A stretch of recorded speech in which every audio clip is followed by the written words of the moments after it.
Salut à tous, nouvelle vidéo, on va parler des salaires en MMA, on va parler du business, comment en tant que combattant on peut gagner de l'argent parce que je vais vous montrer des trucs, c'est assez hallucinant les salaires que les combattants gagnent en MMA et dans des grosses organisations comme l'UFC par exemple.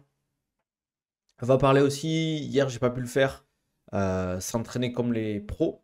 Donc est-ce que c'est une bonne idée de s'entraîner comme des professionnels, que ce soit en MMA ou dans un autre sport? Parce qu'il y a eu un gros débat les gars sur ma dernière vidéo format court qui est sorti.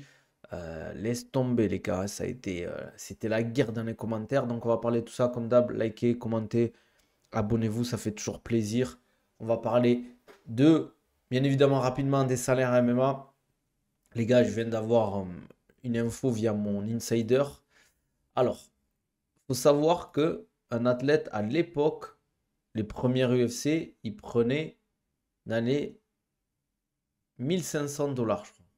Non, 15 000, pardon. 15 000, 15 000, ils prennent des athlètes pour un combat qui font juste avertir. Purée, mais c'est quoi ce truc? Actu, CGI, ADCC, je l'ai déjà fait, frérot. Je l'ai déjà fait. On en a déjà parlé de la DCC. Bon, après, je peux te donner un retour sur la DCC et le CGI. Franchement, grosse compétition. Pour moi, de ce que j'ai vu, j'ai pas vu tous les combats, mais j'en aurais entendu parler. Pour moi, le meilleur combat entre ces deux événements, c'était, je crois, demi-finale.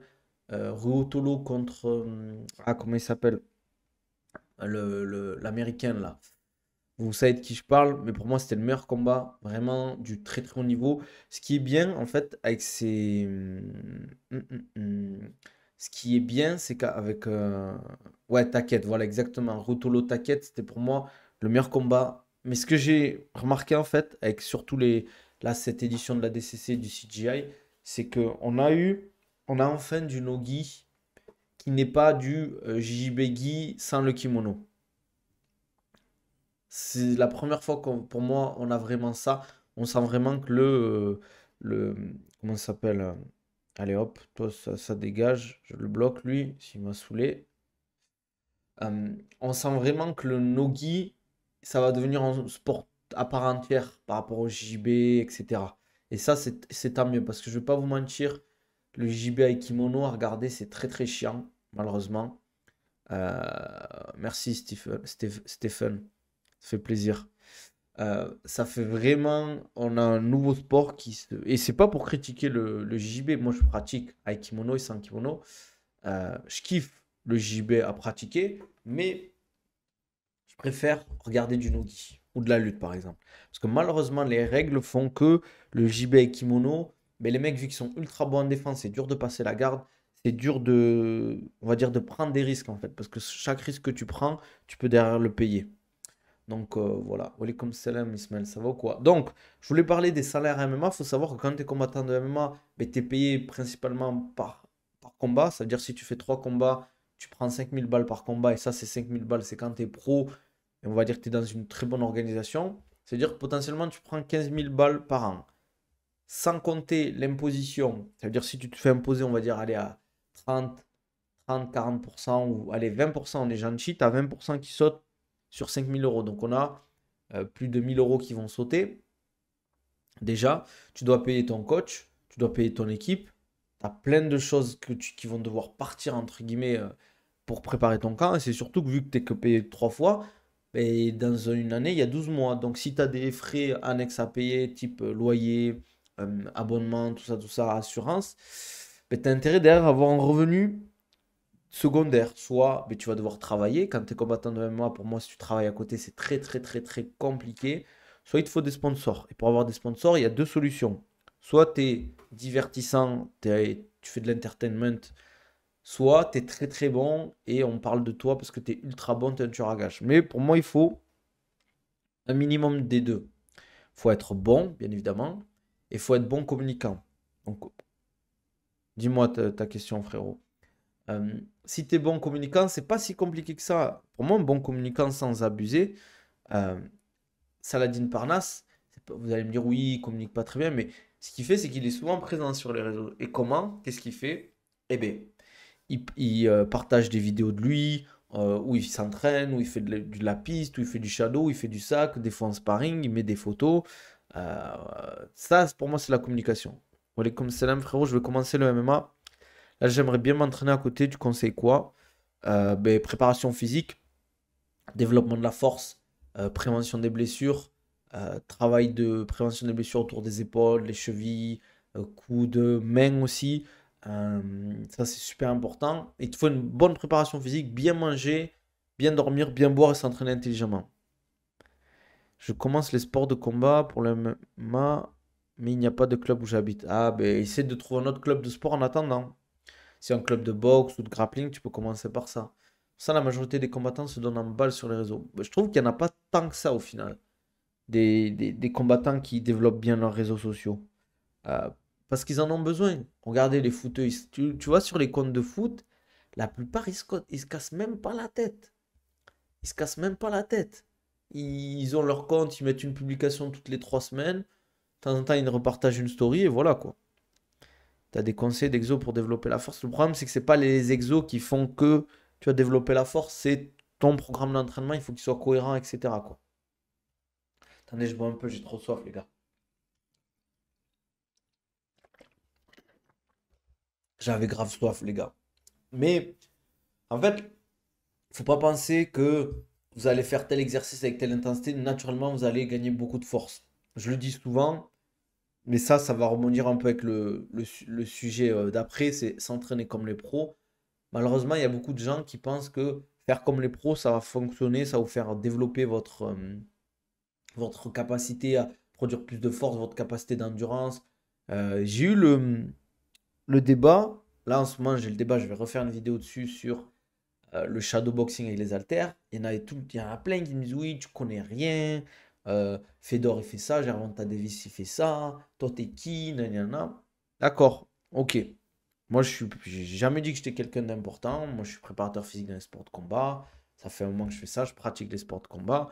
J'ai analysé les disciplines dans les sports de combat. Si je dis ça, bien évidemment que je n'ai pas dit ça en sortant de ma poche un truc et j'ai dit que je l'ai dit. J'ai essayé d'étudier quand même pas mal de trucs. Et c'est surtout, en fait, c'est pas parce qu'un pro le fait qu'il a forcément raison. C'est pas parce que, on va dire, Gervonta Davis, il fait par exemple du shadow avec des haltères, que toi, si tu fais du shadow avec des haltères, tu vas progresser sur ta boxe. Pas du tout. Qu'est-ce qui fait que les athlètes pros sont meilleurs que les autres, enfin, comme des Gervonta Davis, Canelo, Fedor, etc. C'est qu'est-ce qui font qu'ils sont forts? C'est bien évidemment le fait qu'ils s'entraînent correctement, ils s'entraînent dur, ils s'entraînent beaucoup de fois. Le fait qu'ils aient vraiment la mentale pour réussir, ça c'est souvent comment ça s'appelle? La truc des champions. Je vais te répondre après, frérot. Tu conseilles quoi? 3 fois boxe anglaise, 2 fois judo et 2 fois grappling ou que boxe anglaise 5 fois? Non, c'est bien mixé si tu veux faire du MMA. C'est bien mixé. Euh, souvent la marque des champions, c'est comme je vous l'ai dit, beaucoup d'entraînement, un gros mental, bien accompagné, ça c'est clair. Mais il y a plein de paramètres qui rentrent en jeu en fait. Il y a plein de paramètres qui rentrent en jeu. Et c'est pas parce qu'un pro il fait tel ou tel exercice que vous, faut le faire. Et que il a raison, entre guillemets. Parce que les pros, dans plein de situations, ils peuvent s'entraîner n'importe comment ou faire n'importe quoi. Je vous donne un exemple. Euh, Il y a des pros, par exemple, euh, Crawford, il va vous dire, moi je mange plus de viande rouge, je mange plus de cochon, etc. Et depuis ça, je me sens beaucoup plus performant. Certes, le cochon, c'est pas la meilleure des viandes, on va pas se mentir. Merci Minaya pour le sub, ça fait grave plaisir. N'hésitez pas si vous voulez éviter les pubs. Qu'est-ce que je voulais dire vis-à-vis de ça? Donc, c'est pas parce que vous arrêtez de manger de la viande rouge à la limite que vous allez performer beaucoup plus. Pas du tout. Ça marche pas comme ça, malheureusement. Parce que déjà, les études qui expliquaient qu'il fallait éviter de manger de la viande rouge pour que c'était mauvais pour la santé, elles sont obsolètes. Les comme Selem Chronos. Donc c'est un peu du bullshit, entre guillemets. Et il y a beaucoup de bullshit dans le sport, surtout au haut niveau, en fait. Et malheureusement, euh, il y a beaucoup de charlatans qui utilisent les pros, et je parle pas du shadow avec les haltères, pas du tout, pour partager, on va dire, des fausses idées et vendre derrière, parce qu'il y a du marketing. Walaikum salam. Il y a beaucoup de marketing autour de ça, par exemple, qui vont vous dire, euh, j'essaie de trouver un exemple, hein. Oui, faut pas, vous voulez perdre du poids, faut pas manger le soir des glucides. Ça, c'est des conneries, ça. Ça, c'est des conneries, les gars. Vous n'allez pas perdre du poids parce que vous ne mangez pas de glucides le soir. C'est simple. Je vais vous simplifier le truc. Pour perdre du poids, il y a votre dépense calorique journalière, votre apport énergétique journalier. Ok? Si votre dépense est supérieure à votre apport, vous allez naturellement perdre du poids. Ça, c'est le plus simple, entre guillemets. Ça veut dire qu'il va falloir peut-être augmenter votre capacité à faire du sport ou votre capacité à bouger dans la journée, pas forcément faire du sport, mais marcher, etc., être actif, et diminuer votre apport, c'est-à-dire ce que vous mangez. Il y a plein de solutions. Soit vous êtes ici, vous êtes à égalité, mais vous augmentez votre dépense, soit vous êtes toujours à égalité, vous diminuez l'apport, soit vous faites les deux, vous augmentez la dépense et vous diminuez l'apport. Et après, bien évidemment, euh, exactement, surtout que dormir avec la faim, c'est trop dur, tu dors mal. Exactement, quand tu as faim, les gars, vraiment faim, je parle, tu dors pas super bien. Et, allez, comme salam, frérot, il y a plein de paramètres qu'il faut prendre en compte en plus de ça. Qu'est-ce qui va faire que tu vas perdre du poids? Bien évidemment, la qualité de tes aliments. Ça va être beaucoup plus facile si tu manges des aliments qui sont faibles en calories mais qui te calent, par exemple, que des aliments qui sont ultra riches en calories et qui sont ultra gras ou sucrés. Parce que il y a souvent, qu'est-ce que les gens ils me demandent quand ils me disent je veux perdre du poids? C'est pas vraiment du poids qu'ils veulent perdre en fait. C'est qu'ils veulent juste être plus beau, avoir une belle silhouette, être en bonne santé. La personne, si je lui dis, elle fait 100 kilos. Elle me dit, ouais, j'aimerais perdre du poids parce que je trouve que je suis. Elle fait 100 kilos, 1m95. Je lui dis, ou 1m92. Je lui dis, écoute-moi, moi je sais que si tu fais 100 si on fait les choses bien, tu peux faire 105 kilos, ou aller 102, 103 kilos, être plus lourd que ce que tu es actuellement, et avoir une meilleure silhouette, être beaucoup plus musclé, avoir beaucoup moins de masse graisseuse. C'est parce qu'en fait, les gens, ils veulent dire, ils disent, je veux perdre du poids ou je veux prendre en masse musculaire, c'est qu'ils veulent être esthétiquement plus agréable à voir, entre guillemets. C'est simple, c'est logique.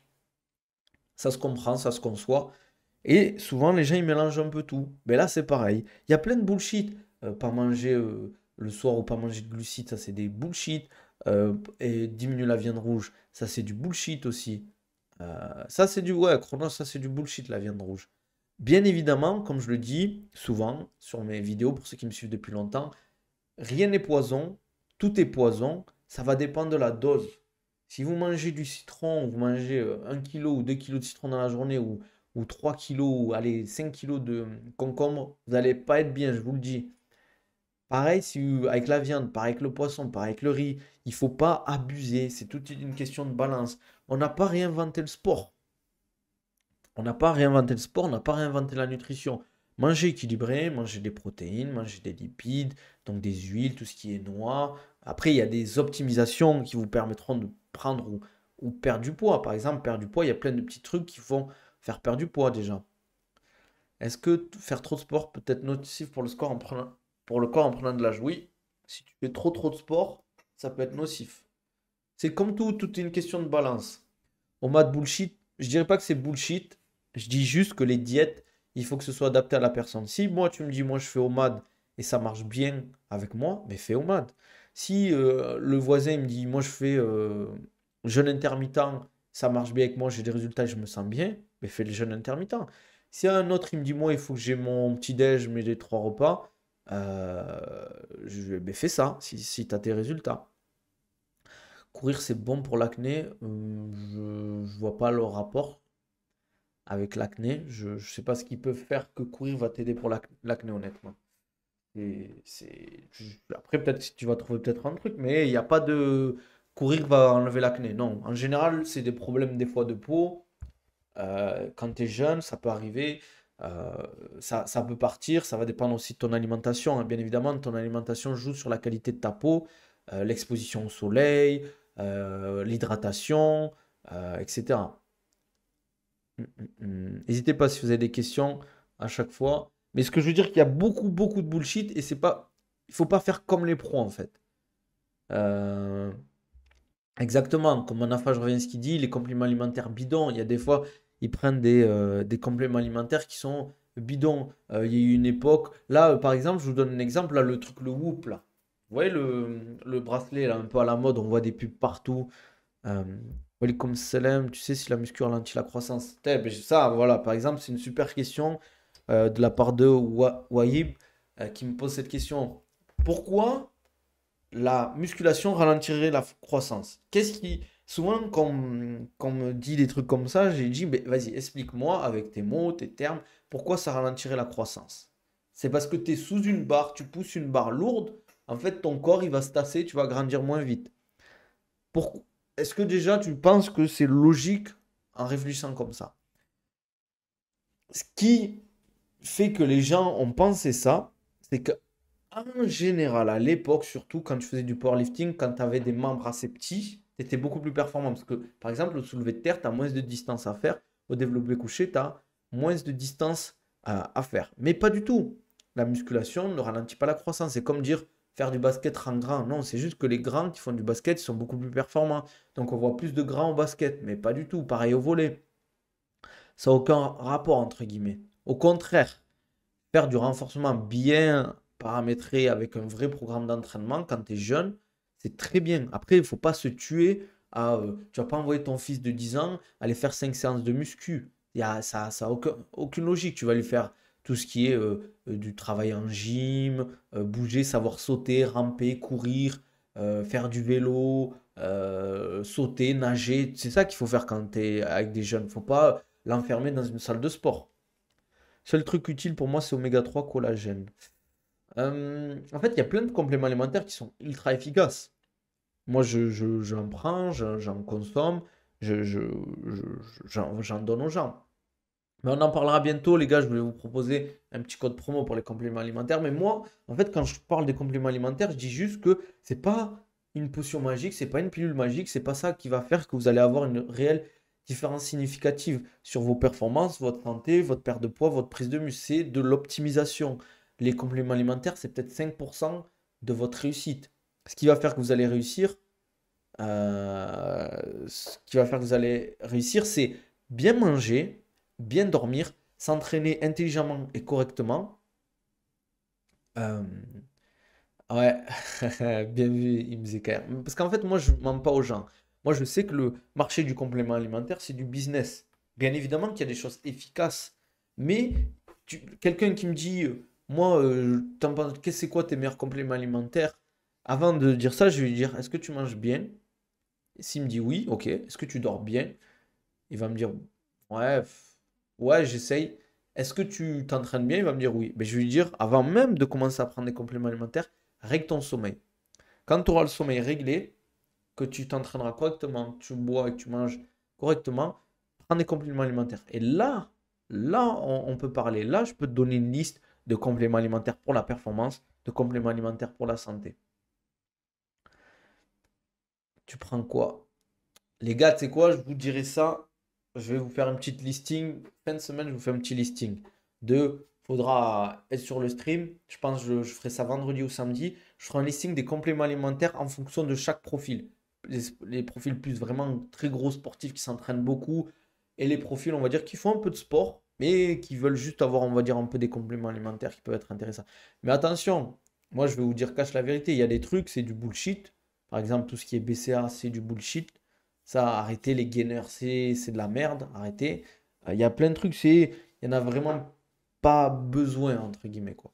Mais il y en a d'autres qui sont quand même intéressants. Et ça dépend aussi du budget, parce que c'est cher.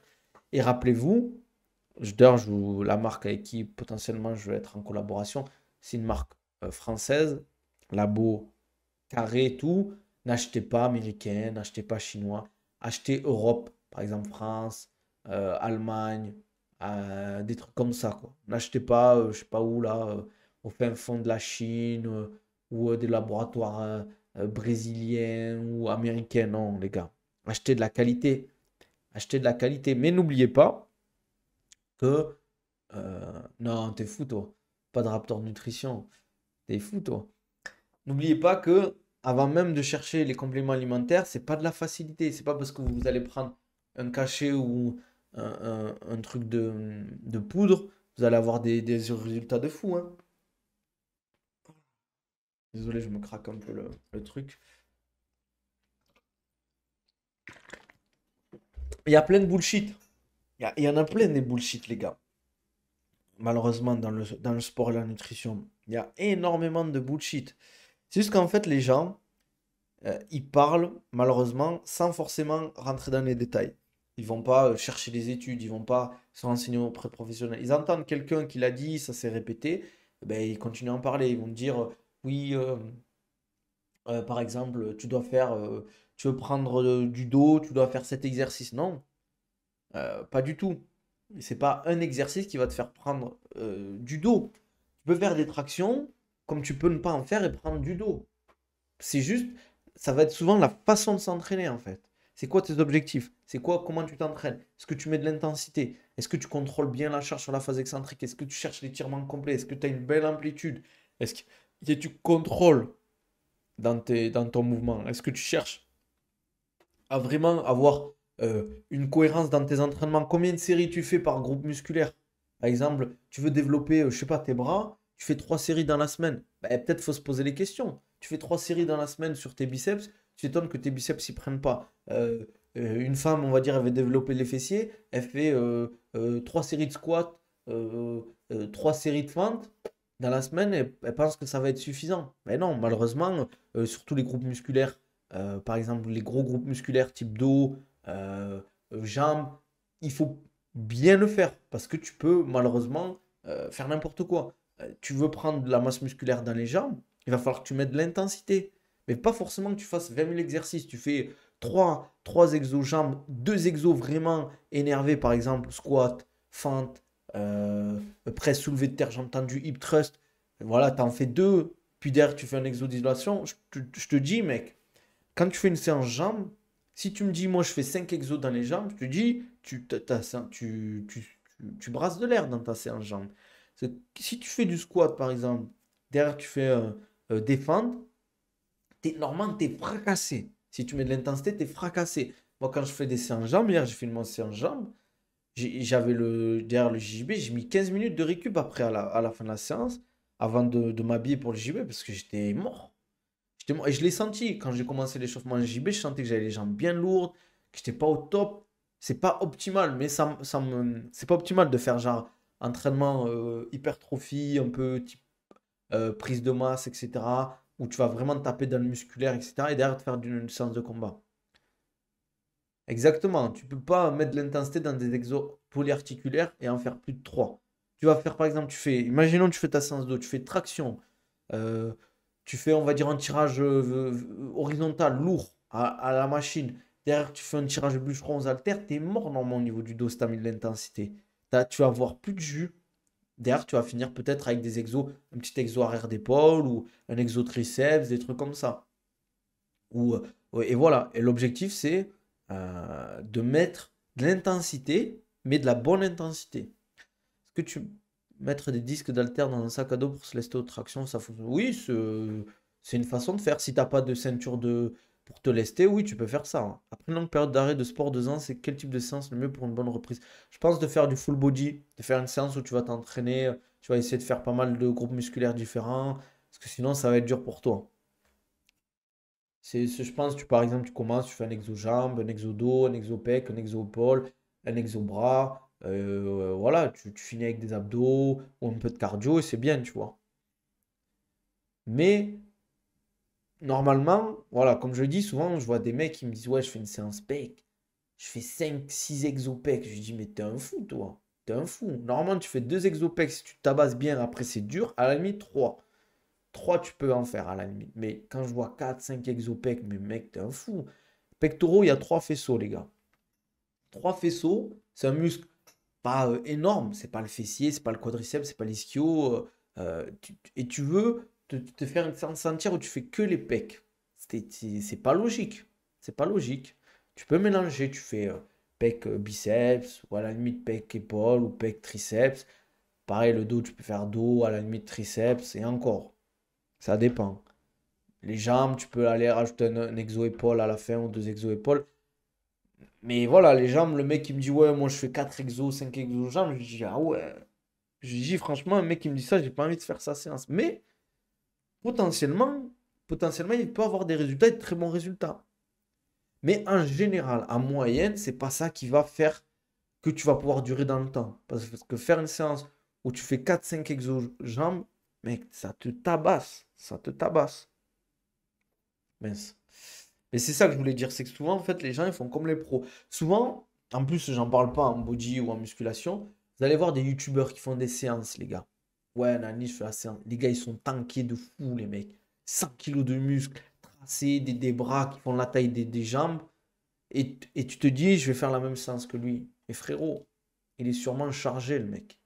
Il peut se permettre des intensités de malade mental, un volume de malade mental. Et toi, tu penses que tu vas faire la même séance que lui avec les mêmes résultats que lui. Non, tu vas sûrement te blesser parce que lui, il peut se permettre un volume que toi, tu ne peux pas te permettre. Il va faire 5 exos dos, derrière 2 exos ou 3 exos bras. Mec, tu fais 5 exos dos, déjà, tu es mort.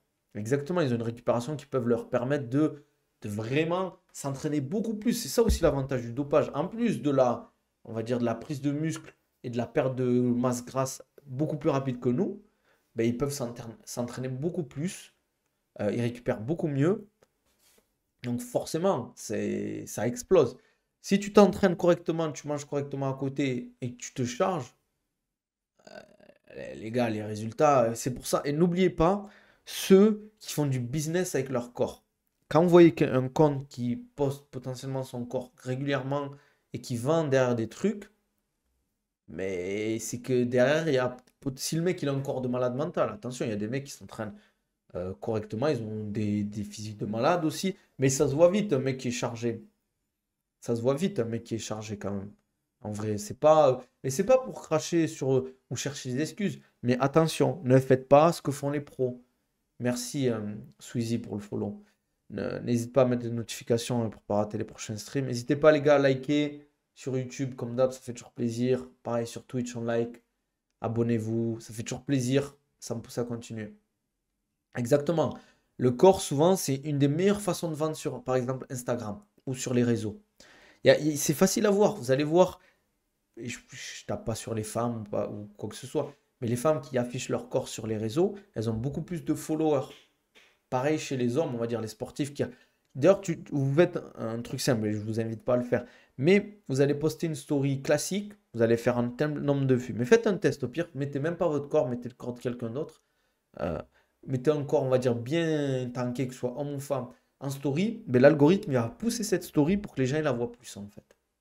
Donc c'est double plus entre guillemets. Donc forcément les gens ils sont poussés à mettre ce type de contenu sur les réseaux et donc forcément ça fait rêver. C'est comme les gens qui montrent leur train de vie, belle voiture, voyage, beau restaurant, les sacs Louis Vuitton, la belle sape et tout. Ça fait rêver les gens. Donc les gens avec ces comptes-là, ils ont envie de suivre, tu vois, parce qu'ils se disent ouais moi aussi je peux avoir ça peut-être si je fais comme eux, ou si je le suis, peut-être j'ai potentiellement, je vis à travers eux, par exemple. Mais alors que pas du tout, malheureusement, ça marche pas comme ça. S'entraîner, faire comme les pros, faire comme les gens qui sont dans le business, en général, dans le business, c'est compliqué de nos jours de faire du business sans avoir de l'argent, de se lancer, on va dire, de créer, de faire beaucoup d'argent sans gaspiller de l'argent. Enfin, gaspiller, vous m'avez compris, investir de l'argent. C'est pas... il y a très peu de gens qui ont fait des grosses entreprises sans investir derrière. Souvent, c'est ils ont fait des grandes études, ils ont eu le réseau qui va avec. Les mecs qui créent des applications type Snapchat, tout ça, les mecs qui ont créé Snapchat, mais ils sont passés par une grande école et ils ont eu un réseau. Leur idée pour créer Snapchat, ça a été simple. Ils étaient dans des campus américains. En fait, ils ont créé Snapchat pour les étudiants américains. C'était pour les jeunes à l'origine. Et ça a pété. Au final, vous avez vu le storytelling de Snapchat. Mais c'est des mecs qui ont fait des grandes écoles et ils ont créé l'application. Ils ne sont pas sortis du lycée avec un bac et ils se sont dit on fait ça. Non, ça marche pas comme ça. Mais attention, c'est pas pour. Je dis pas que tu peux pas être entrepreneur, créer ta société. Mais en fait, c'est simple. Il y a trois trucs à prendre en compte quand tu veux réussir. Mais dans tout. Déjà, la plus importante, ça va être le travail. Travailler dur, ça, il n'y a pas de secret. Si as de l'argent, c'est le bonus, parce que tu peux investir dans des choses, bien évidemment. Et il y a souvent un troisième, ça c'est logique, mais qui est vraiment très très important et qui, entre guillemets, tu peux l'avoir gratuit, c'est se faire un réseau. Mais se faire un réseau, tu as beaucoup plus d'avantages si, bien évidemment, ben, par exemple, tes parents ou ton cercle d'amis, c'est des mecs qui investissent dans du business, font des business, sont entrepreneurs. Si toi, mais tu veux entreprendre et que dans ton entourage, tu n'as que des gens qui.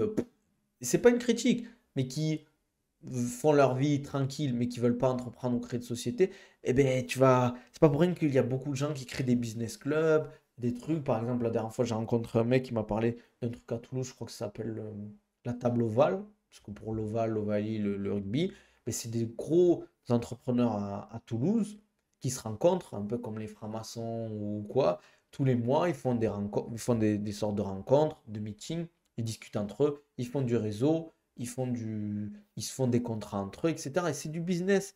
Et c'est donnant-donnant. Mais bien évidemment, pour entrer dans ce business club, faut mettre de l'argent, etc. Je crois que l'invitation, elle est à 20 000 balles ou 30 000 balles.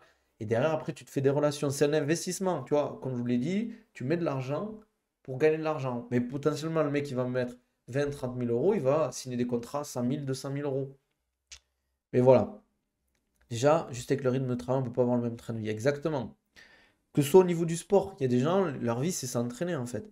Mais nous, on ne peut pas passer 2 entraînements par jour à la salle. Malheureusement, c'est pas comme ça. Il y a des gens, ben, ils peuvent travailler 2 heures par jour, ils peuvent aller s'entraîner le matin et le soir. Ils peuvent aller faire un entraînement le matin à la salle, aller courir le soir. Donc, voilà quoi. C'était juste pour vous dire, globalement, qu'il ne faut pas copier forcément ce que font les athlètes pros. Parce que déjà, c'est ce qu'ils vous montrent. Ils vous montrent une vidéo, ils font Moi, les gars, je vais vous dire un truc tout simple.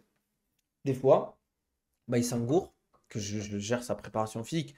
Il fait des vidéos, et vous allez le voir, il va faire des muscle-up ou des trucs particuliers. Je l'ai jamais mis de muscle-up dans sa préparation physique, moi. Et c'est parce que dans la vidéo, ils ont dit, ouais, c'est très bien si tu fais un muscle-up, ça fait stylé, ça fait athlétique. Les gens, ils kiffent, c'est impressionnant, un muscle-up, parce que tout le monde ne peut pas le faire. Mais je ne l'ai jamais mis, moi, de muscle-up dans sa préparation physique. Parce que, attention, ils vous montrent ce qu'ils ont envie de vous montrer, entre guillemets. Ils vont pas vous montrer tout le travail qu'ils font, ils vont répéter, ils vont driller pendant 10 minutes la même chose, la même technique, et c'est chiant, c'est pas visuel. Rappelez-vous, ne faites pas forcément ce que vous voyez sur les réseaux. C'est pas parce que, comment il s'appelle, Kylian Mbappé va faire un exercice que vous devez le faire. Potentiellement, c'est juste pour de la com, potentiellement, c'est à une période précise. Ne faites pas n'importe quoi, ne soyez pas des copieurs.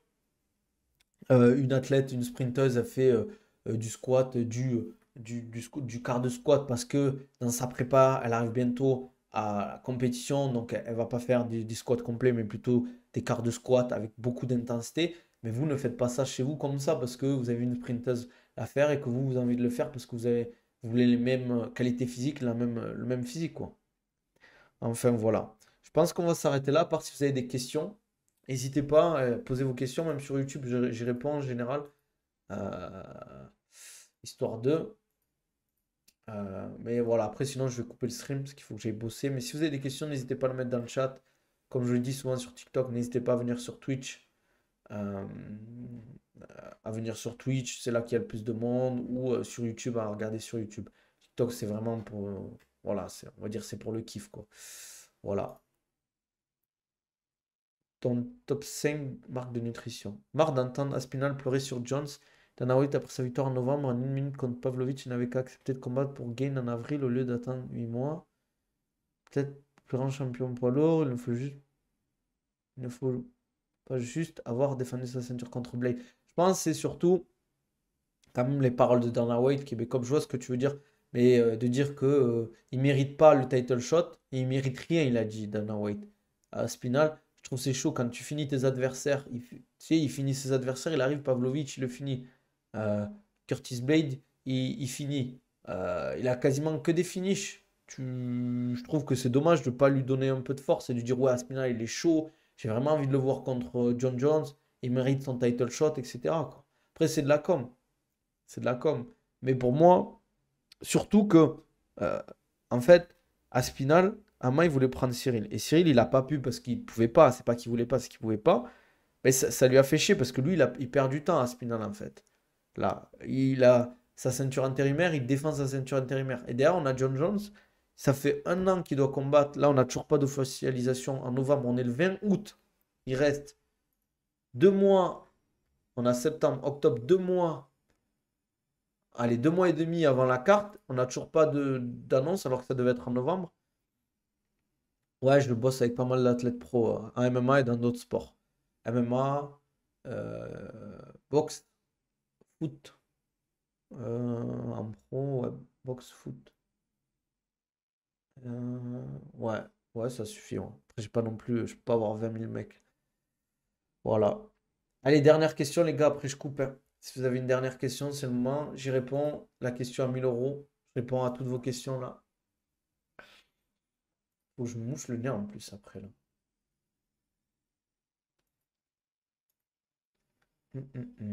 Bon, pas de questions, les gars. Comme d'hab, alors, si vous voulez un programme ou un suivi personnalisé, c'est indemne que ça se passe. N'hésitez pas à me contacter si vous voulez perdre du poids, gagner en masse musculaire, améliorer vos qualités physiques, que ce soit dans n'importe quel sport ou de la remise en forme. On me contacte à DM, on en discute sur mes réseaux. Sinon, vous avez accès dans ma description YouTube à quelques programmes que vous pouvez prendre comme ça, poids du corps, en salle de sport, préparation physique pour les sports de combat. Comme d'hab, 10% avec la gourde OCO, vous avez 10% de réduction sur votre gourde. Derrière, vous allez sur le site OCO, vous tapez Nabil 10. Et voilà. Et sinon, sur i1 Sport, vous avez 15%. Et bientôt, je vous proposerai un pourcentage sur des compléments alimentaires. Sur un site de compléments alimentaires, j'ai discuté avec eux.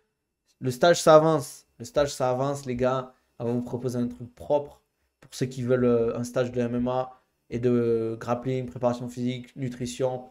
On va vous faire un truc carré. Franchement, vous allez kiffer. Vous allez être bien. Peut-être bon hôtel en plus. Je dis pas où, je dis pas.